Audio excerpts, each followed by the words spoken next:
आइए दोस्तों, आज हम जानते हैं आईपीसी के सेक्शन 34 के बारे में। और इस आईपीसी के सेक्शन 34 को मैं आपको एक एग्जाम्पल के तौर पर बताती हूँ। जैसे कि तीन दोस्त थे जिनका नाम था मनोज, रोहित और अमन। तीनों के तीनों को पैसे की सख्त जरूरत थी, तो तीनों ने एक प्लान बनाया जिसमें उन्होंने सोचा कि चलो हम एक बैंक लूटते हैं मिलकर।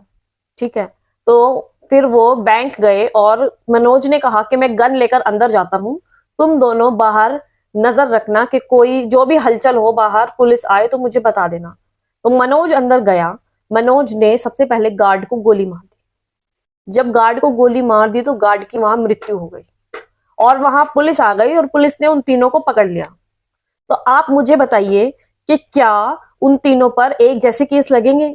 तीनों पर रॉबरी का केस लगेगा? चलो वो तो लगेगा ही लगेगा, लेकिन कुछ लोगों को ऐसा लगता है कि उन पर तीनों पर मर्डर का केस नहीं लगेगा क्योंकि गोली तो मनोज ने मारी है।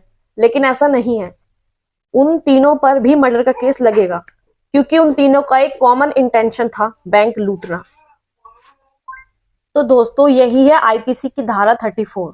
जैसे मतलब जुर्म चाहे एक व्यक्ति करे, लेकिन उसके साथ जितने भी होंगे उन सब पर भी वह जो है जुर्म की धारा लगी जाएगी क्योंकि उन सबका एक कॉमन इंटेंशन था।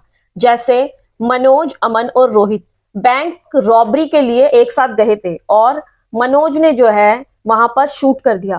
तो जो है दो बाकी बचे हुए हैं उन पर भी मर्डर का चार्ज लगेगा। यही सेक्शन 34 कहलाता है।